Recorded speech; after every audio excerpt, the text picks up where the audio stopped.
Protest नहीं, मुसलसल हम लोग ये जालिमों के खिलाफ उतरेंगे, साजिश करेंगे, हम उतरेंगे इंशाअल्लाह और इनके खिलाफ लड़ते रहेंगे।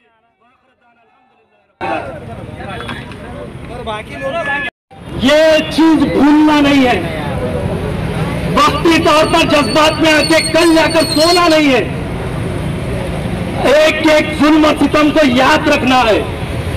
अल्हम्दुलिल्लाह मैंने आपके सामने कहा कि हमको बाहर के किसी मुल्क की जरूरत नहीं है, कोई मुल्क की जरूरत नहीं है।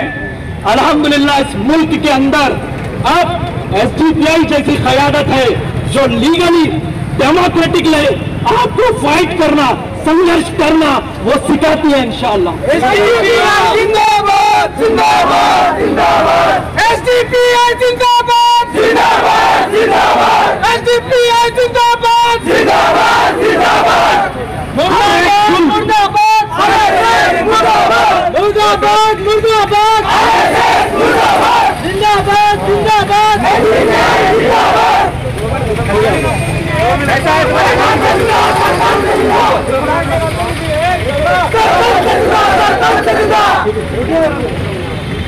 ये सारे जज्बात को दिल में रखकर आज SDPI social democratic party of India की जानिब से नेशनल वाइड मुल्की सतह पर जो है तो प्रोटेस्ट आयोजन किया जाए। इसमें अंदर हमारे दो डिमांड है। दो डिमांड में पहला एक हमारा डिमांड है कि जो बीजेपी के प्रवक्ता है इनके खिलाफ मुसलसल पिछले कई दिनों से पूरे मुल्क के अंदर मुस्लिम समाज जो है तो विरोध पर कराई है, फायर भी हुई है, लेकिन ना कोई स्टेट गवर्नमेंट ने किसी जो है तो सेंट्रल गवर्नमेंट ने अभी तक कोई कार्रवाई की है। तो इनके ऊपर लीगली कानूनन फौरी तौर पर कार्रवाई होना चाहिए। दूसरी एक चीज, जैसा आपने कहा है कि बीजेपी ने स्टेटमेंट दिया है, बीजेपी ने स्टेटमेंट अरब ममालिक के प्रेशर में आने के बाद दिया है। ये हमारे अपने देश के मुसलमानों की इनके पास कोई इज्जत नहीं है, इनका कोई एहतराम नहीं है, इनके प्रोटेस्ट का इनके पास कोई वैल्यू नहीं है। तो बीजेपी का ये डबल स्टैंड है, ये डबल स्टैंड के अंदर ये लोग पॉलिटिक्स कर रहे हैं, इनके अंदर ये अपनी गलती के अंदर भी जो है तो अपनी पॉलिटिक्स करने में लगे हुए हैं। इसलिए हम ये चाहते हैं कि बीजेपी की पूरे दुनिया के अंदर जो आज हमारे भारत देश की छवि खराब हुई है, इसके पूरी जिम्मेदारी जो है तो नरेंद्र मोदी सरकार पे, बीजेपी पे।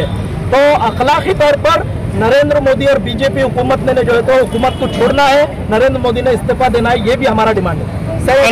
सर अभी आपने कहा कि हमें बाहर ममालिक की कोई जरूरत नहीं, और अभी आपका ही बयान आ रहा है कि अरब ममालिक के दबाव के ऊपर एक्शन में लिया गया है। तो अब क्या कहा जाए, यानी कि उनके मतलब बयान पे रद्दअमल हो रहा है, यहाँ के अनुसार सुना नहीं जा रहा है, तो फिर कहीं ना कहीं उसका मतलब क्या निकाला जाए? देखिए, मुसलमानों ने भारत के अंदर जो अभी तक एहतजाज दर्ज कराया है वो लीगली कराया है, अभी तक जो है तो सड़कों पर पूरे मुल्क के अंदर नहीं आए। अगर ये कार्रवाई नहीं होती थी तो पूरे मुल्क के अंदर मुसलमानों के अंदर जबरदस्त गम और गुस्सा है। आज से मुसलमान जो है तो सड़कों पर उतरना शुरू कर दिए, ये लड़ाई बहुत लंबी जाएंगी और हम जो है तो हिंदुस्तान के मुसलमान अल्हम्दुलिल्लाह नामूस रसालत के लिए तो हम लोग पूरी तरह तैयार है। उसको जो है तो इज्जत और उसको हिफाजत करने के लिए हिंदुस्तान के मुसलमान अपनी लड़ाई भी लड़ सकते हैं, अपनी जानों की कुर्बानी भी दे सकते हैं। इसलिए हमको बाहर के वालों की जरूरत नहीं है, वो उनका अपना पर्सनल मामला है। निकल जाता है, पर हमारे पैगंबर के बारे में बोला गया, इसके लिए हम ये बोलना चाहते हैं कि उनको कड़ी से कड़ी सजा दी जाए। हम हमारी महिला का यही बोलना है कि उनको कड़ी से कड़ी सजा दी जाए। हम अभी तक घर में बैठे, अभी जब बाहर की औरतें हमारे नबी को कुछ बोल रही है तो हम भी बाहर निकल के उनका जवाब देंगे कि हमारे नबी को जो बोलने वाले हैं उनके लिए कड़ी से कड़ी सजा दी जाए। लेकिन अभी अपने नबी के ऊपर बात आई तो हम खामोश बैठने वाले नहीं है, ईंट का जवाब पत्थर से दीजिए।